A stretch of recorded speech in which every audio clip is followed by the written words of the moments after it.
My wife Petra was on my left. My best man Theo was on my right. The table had 8 seats. 6 of them were occupied, because my parents and my 2 brothers had migrated, within 40 minutes of the reception starting, to a table in the corner where my mother's sisters were sitting. They had not asked. They had not said they'd be back. My mother had paused at the head table on her way and said, "We're going to sit with real family for a bit." When I said something, she said, with the finality she uses when a discussion is closed, "Declan, this isn't about you." And she walked away. One quick thing before I take you through the rest. If someone has ever told you that your own milestone wasn't about you, subscribe so the next story finds you, and tell me in the comments which occasion it was and what they said. I think the comments will be a very specific kind of devastating. I read every one. So that is where I was sitting when Theo stood up with the microphone. Petra's hand had found mine under the table at some point in the preceding half hour. She always sees my face before I know what it is doing. Here is the picture I had been looking at from the head table for the previous 35 minutes. My father, at the corner table, with his arm around my brother Patrick, laughing. My mother settled in next to her sisters with the ease of a woman who is exactly where she wants to be. My brother Daniel with a drink and a comfortable posture and no apparent awareness that his presence at the head table had ever been expected. My family, happy, at a table they had chosen, at my wedding, while I sat at the head table and watched them choose it. I had been absorbing this the way I absorb things, quietly, without making a scene, filing it in the category of Declan manages it, the category that had been accumulating its own considerable balance for 34 years. What I was also absorbing, simultaneously, was the weight of the document in Theo's breast pocket. The document I had asked him to read, the decision I had made in the hotel room that morning, getting dressed for the day I had been imagining for 2 years, looking in the mirror at 34 years old, and deciding that today was the day the quiet absorption ended. So that is where I was sitting when Theo stood up with the microphone. First, though, you need to understand what he was holding, and to understand that, you need to understand the family. My parents are not bad people. I want to say that because I think it is important, and because the alternative framing, the one where this story is about villains, is less useful and less honest. They are people who had a child who could handle things, and they handled that child accordingly. They had one child who was steady and reliable, and who said yes when asked, and who did not require a great deal of management. And they had 2 other children who required more, and they organized accordingly. That is a pattern, not a malice. The pattern has consequences that look a lot like malice from inside them, but the intention was never cruelty. The intention was just optimization, the way families optimize, toward the path of least resistance and most stability. I was the path of least resistance. I was the stability. I was the one who, at 23, sent money when my mother called in a crisis without being asked to send it first. Who at 25 co-signed the loan? Who at 27 paid the bill? And so on. For 11 years, each transaction feeling in the moment like the correct response to a real need, and feeling in the accumulated total like something considerably more than that. I had never told anyone the total. I had told pieces of it in the context of individual transactions, and I had always framed each piece as a thing that made sense in its moment, because each piece had made sense in its moment. You do not see the pattern when you are inside the moment. You see the need, and the fact that you have the capacity to meet it, and the relationship that is asking, and you respond. The sum is what you see when you stand outside the moments and look at all of them together, and I had not stood outside them until Theo put them on a page and handed the page to me in my kitchen in Denver 2 weeks before my wedding. I had not cried when I read it. I want to be honest about that. What I felt was something quieter than crying, the specific feeling of recognition, of seeing a thing you already knew in a form that made it undeniable. The $47,000 was not new information. The number was new. The number changes things. The number is the moment the pattern stops being something you explain and becomes something you account for. Theo Okafor has been my best friend since we were 19, since a semester abroad program in Lisbon where we were placed in the same apartment by administrative accident and discovered within 10 days that we thought about problems in the same specific, somewhat unrelenting way. We have the kind of friendship that is built not on shared history alone, but on a shared way of seeing things, which means we still have things to say to each other after 15 years, and will still have things to say in another 15. Theo is, by trade, a financial analyst. This means that his mind organizes information the way other people organize closets, by category, then subcategory, then date, with labels. He does not leave things in approximate piles. When Theo knows a number, he knows the number exactly, and he has a quiet but visible reaction when people use the word around when they could be more precise. He finds imprecision intellectually uncomfortable. It is one of his better qualities. 3 weeks before the wedding, I asked him to help me write my speech. Not his speech, the speech I was giving to Petra at the end of the evening. I had been struggling with it for 2 months. I had drafts that were too formal, too loose, too much like a business memo, not enough like the thing I actually meant to say. The thing I meant to say about what Petra had changed, and about what the 4 years of us had been, and about the specific quality of being known by her, was resisting the version of language I had available. I called Theo and asked if he'd come over and help me find it. We sat at my kitchen table for about 2 hours. He read the drafts. He asked questions, the kind of focused, clarifying questions he asks when he is trying to locate the specific thing underneath the approximate version. And somewhere in that, he asked about my family, whether they were involved in the planning, whether they were contributing. He asked it with the particular care he uses when he already has a hypothesis and is giving me the opportunity to either confirm it or explain why he's wrong. I told him the truth, the full truth, which I had not told anyone in its complete version before, the truth with all the specific numbers in it, the numbers that had been accumulating in my head for 11 years while I kept paying them and not saying them out loud. The numbers that come with being the financially stable one in a family that has treated financial stability as a community resource. The number that compounds when you say yes more times than was wise, because the asking always came wrapped in love, and love is difficult to put a number on in the moment. Theo listened. He asked clarifying questions. Dates, amounts, whether repayment had been discussed, what the original framing had been. He did not react with visible emotion, because Theo processes information before he reacts to it, which is one of the things I value most about him. He took notes, dates, amounts, the framing of each request. He asked clarifying questions with the particular care of someone who wants the record to be accurate. He did not react emotionally. He processed. A week later, he came back with the document. 1 page, organized chronologically from 2013 to 2024. Every transaction, annotated, totaled. He handed it to me at the kitchen table and watched me read it. He did not tell me what he was going to do with the notes. He asked if he could have a week to think about it. I said yes, and then 2 days before the wedding, he came to my apartment and showed me what he had built. It was a document, 1 page, organized chronologically, from 2013 to 2024, 11 years. Every loan, every bailed-out bill, every, "Hey, I'm a little short this month," that had never been followed by a repayment.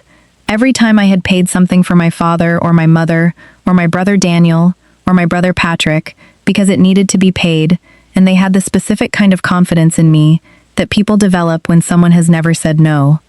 At the bottom, a total. $47,200. I looked at the document for a long time. Theo sat across from me and didn't say anything, because Theo understands when silence is the correct contribution. And then he said, "What do you want to do with this?" I thought about it for a while, and then I said, "Read it." He looked at me for a moment. He folded the document. "What do you want to do with this?" he said. I looked at the document. $47,200. 11 years. All of it there, organized, dated, precisely labeled. "Read it," I said. At the reception, in the speech. Declan, not as an attack, not to humiliate anyone, just read it. The way you'd read a financial summary to a client, just read what it says. He sat with that for a moment. Theo sits with things. He does not react until he has considered the reaction. It is one of the things that makes him an excellent financial analyst and also an excellent friend. He does not perform responses. He has them, genuinely, after thinking. Then he said, "Is Petra okay with this?" I had already talked to Petra, the night before, at dinner, after Theo had sent me the document, and I had read it, and then read it again, and then called her, and read it to her on the phone, while she was quiet on the other end. She had been quiet for a moment after I finished, and then she had said, "If you want him to read it, he should read it. But make sure you want it for the right reason, not the revenge reason. I had thought about the difference between those reasons for 2 days. I thought about the right reason for a long time. I thought about it on the morning of the wedding, in the hotel room where I was getting ready, looking at myself in the mirror at 34 years old. I was putting on a suit that had been chosen carefully. Petra had helped me choose it. We had gone to 3 stores and she had been specific about what she wanted to see me in on that day, which is one of the things I love about her. She is specific about what she wants, which makes her easy to love correctly. I thought about the document in Theo's pocket, about what it would mean for a room full of people to hear the number. I thought about what my father's face would do, what my mother's face would do, what my brothers would think, in the moment and in the days after. I thought about whether this was the right occasion for truth-telling of this kind, or whether the occasion made it worse, made it a public humiliation rather than a simple accounting. And then I thought about what it would mean if Theo did not read it. What it would mean was another occasion on which the accurate picture of my family's relationship to me was the unspoken thing in the room, while everyone performed the family that we are supposed to be. Another occasion on which I protected them from the consequence of the picture by keeping it silent. My wedding, the day that was supposed to be the beginning of the rest of my life, becoming another occasion for the careful management of what was said and not said, and who was protected from what. Except that they had already solved that problem. By the time I had finished getting dressed, my family had gone to sit with real family and left me at a table with 8 seats and 2 people in it. They had taken the occasion away from themselves without any help from me. By the time my mother walked past and said, "Declan, this isn't about you," I had been sitting at the head table for 35 minutes watching my family laugh and eat at the table in the corner. I had watched my father put his arm around my brother Patrick and laugh at something Patrick said. I had watched my brother Daniel accept a glass of champagne from a cousin and drink it in the way of a man who has a perfectly comfortable place in the world. I had watched my mother settle into her sisters with the ease of a woman who was exactly where she wanted to be. They had not looked at the head table more than twice. Here is what those 35 minutes felt like, if you have never sat alone at your own wedding while your family celebrated at a different table. They felt like a demonstration. A long, well-lit demonstration of a dynamic that had been operating in my family for 34 years and that I had never, until that evening, been positioned to observe from the outside. Because when you are inside a dynamic, you explain it. You find the reasons it makes sense. You make the accommodation, the adjustment, the quiet decision to be fine with the thing rather than address the thing, and the accommodation becomes the condition of the relationship, and you stop seeing it as a choice because it has become the environment.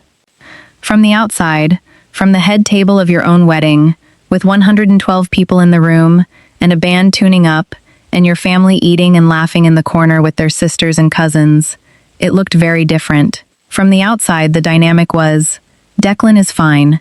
Declan doesn't need the particular thing the way other people need it. Declan can be put down for a moment, and he will still be there. He is the one who holds, not the one who gets held. They were correct that I would still be there. They have always been correct about that. I am reliably still there. That is the whole problem, and also the whole thing they count on. Petra was on my left, Theo was on my right.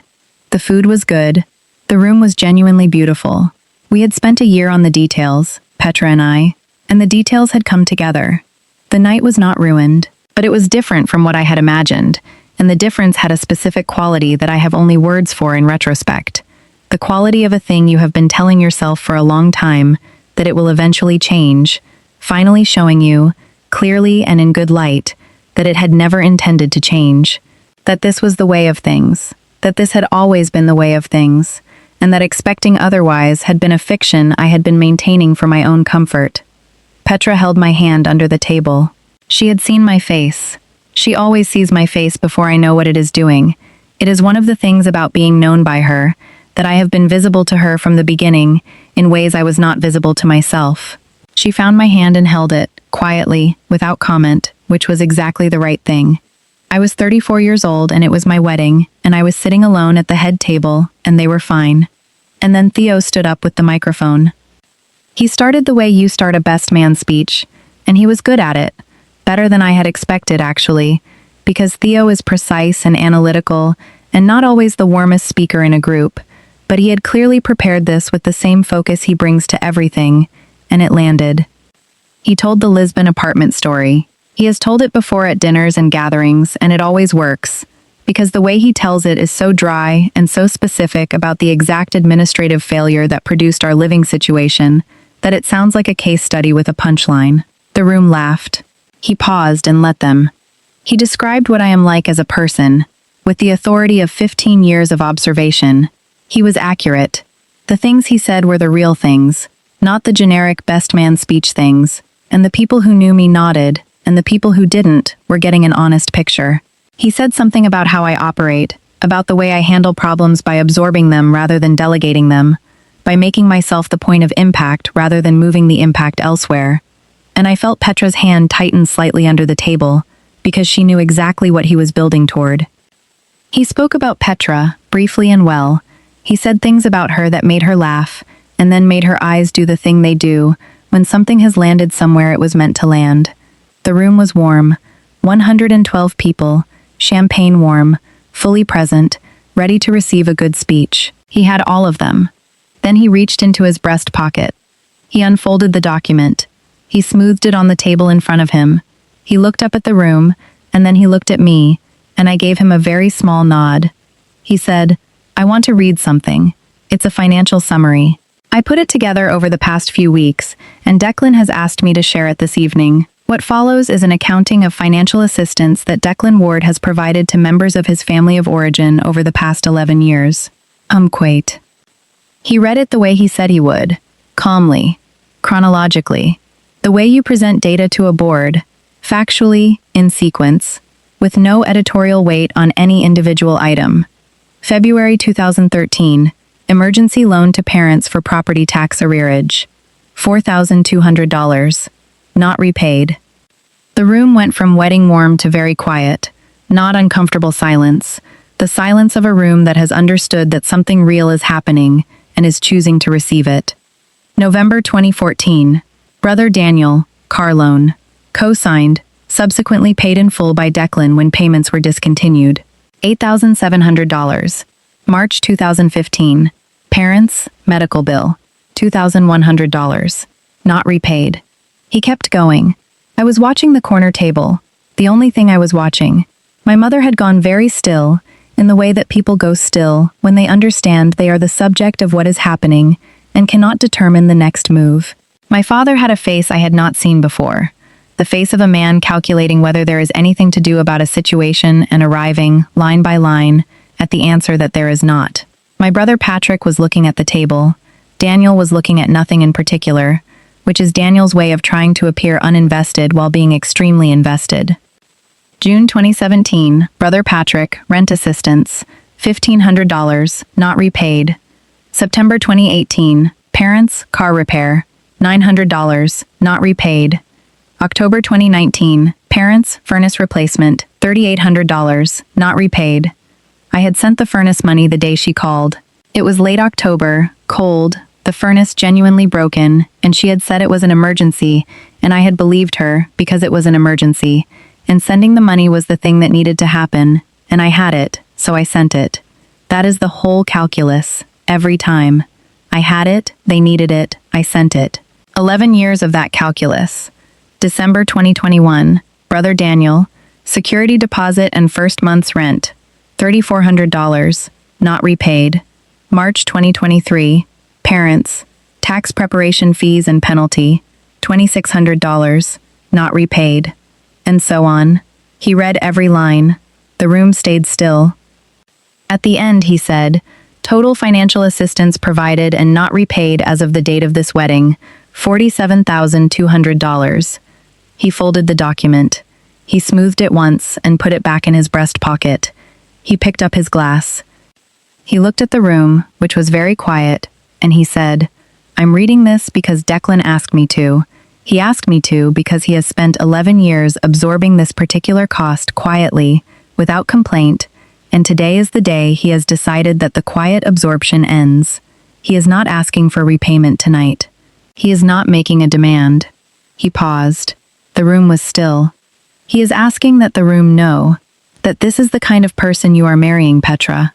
Someone who absorbs costs and keeps going, and does not make it about himself, even when it is very much about himself. and that this, he raised his glass toward me, is the person these facts belong to, and that these facts are now in the room. He raised his glass toward Petra.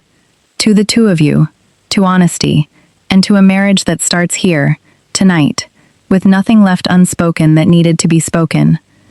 He sat down. The room was quiet for about 4 seconds, and then someone started clapping. I did not see who. I was looking at the corner table, where my mother had gone the color of something very old, and my father was very still. But the applause started and it grew, and it was the last thing I had expected, which is the thing about truth told plainly in a room. Some people always recognize it, immediately, and they are always glad to have been in the room when it was said. The immediate aftermath is not the important part, but I will give you the outline of it because I think you deserve the honest picture. My family left before the dancing started. I watched them go from the dance floor, where I was dancing with Petra, and did not stop dancing. They left in the way that people leave when they have decided the occasion is no longer working for them. Coats collected, brief goodbyes to the people they cared about, out the door. My father did not come to me before he left. My mother did not either. My brothers followed them out. There were conversations in the parking lot that I later heard about secondhand, from Petra's brother who had gone out for air. I was not in them and did not need to be. My father called 2 days later, in a voice I had not heard from him before, the voice of a man who is accustomed to being in charge of situations and is not in charge of this one. He asked if we could talk. I said yes. We talked. The conversation was more honest than any conversation we had had in the previous 34 years, which is not the same as a satisfying conversation, but it was something. He did not apologize for the money. He did not pretend there was a different explanation for the numbers. He said he hadn't understood how I saw it. I told him how I saw it. He listened. The call ended without resolution, which is where these things end when they have been unaddressed for 11 years and you are trying to begin the address in a single phone call. My mother called 3 weeks later and cried. I received the crying and acknowledged it and told her I was glad she called and that I hoped we could talk more. I did not know what to do with the crying beyond that, which is the honest answer.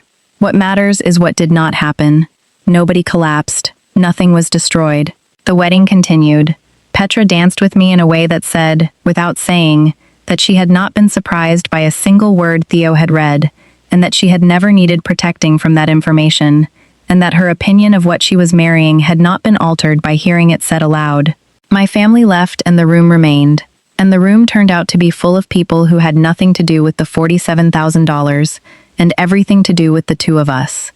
That was the right thing. It was the wedding I was supposed to have, not the one I had been trying to protect by not saying the thing that needed to be said.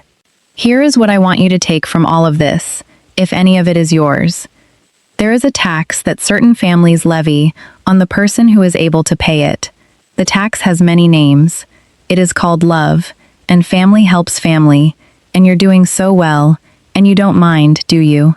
It is paid in cash and in silence, and in the years of absorbing something quietly without complaint, because complaining would mean starting a conversation the family is not prepared to have, and that you, the reliable one, have been protecting them from having. You protect them from it because you are the one in the family who manages things, and managing includes managing the emotional cost of the things you do, so that other people don't have to feel bad about asking. I paid that tax for 11 years. $47,200 is the specific number. I am not telling you this to perform suffering. The money was real money that went to real situations and real emergencies and real people who needed it, and none of that is nothing. The money was given freely, in each moment, and I do not wish that I had not given it. What I wish is that the giving had been acknowledged for what it was, which is not family helping family in the casual way of a healthy family, but a sustained one-directional transfer that had a specific total and that nobody ever said out loud. The money was real. The silence around it was also real. The silence was where the tax was being paid. I am telling you because the tax is not only the money. The tax is also the protection. The years of keeping the number in your head but not speaking it. The years of allowing people to believe you are simply fine, without the acknowledgement of what it costs you to be fine, and of what it costs you to be the one who manages things, so that they don't have to. The cost compounds the same way the number does. Quietly. Over years. Without being said out loud. Until one evening you are sitting at your own wedding, waiting for your family to come back to the table, and they don't. and you look at the corner where they are laughing with their sisters, and you understand, very clearly, that you have been protecting them from a conversation that they were never going to have anyway, that they were never going to ask about the number, or acknowledge the dynamic or change, and that the protection has been entirely for them and cost entirely by you. You do not owe anyone the protection of keeping the accurate account of your relationship hidden from the room. You can choose to share it or not. I shared it, at my own wedding, in a way that was deliberate and unusual, and that I have not for one moment regretted. But whether you share it in a room, or simply share it with yourself, the choice belongs to you. It is not required that you continue protecting people from the accurate picture of who they are and what they have taken. The picture belongs to you. You have the right to look at it clearly. What I found when I let the picture be seen in a room is that the room is larger than I knew, that there are people in it, friends, Petra's family, people I had not expected to understand what they were hearing, who had been watching, and who did understand, and who clapped when it was done, that the world does not end when the number is read out loud, that the conversation you have been protecting people from is survivable, even for them, even when they leave before the dancing. The dancing was better without them. That is the honest truth. The dancing was better without the management of them, without the monitoring of their comfort, without the work of performing the family we have always performed at occasions. It was just Petra and me, and our people, and the band, and a room full of people who had come freely and wanted to be there. That is what it can be. When you stop protecting people who are not protecting you, that is what becomes available. The protection costs more than you know, and you will not know how much it costs until you stop paying it. The night the dancing was better, that night I understood. The management of them had been a weight I had been carrying for so long I had stopped noticing I was carrying it. When they left and took the management with them, the room got lighter in a way that I did not expect, and that I am still accounting for. You are allowed to stop protecting people from the accurate picture of themselves.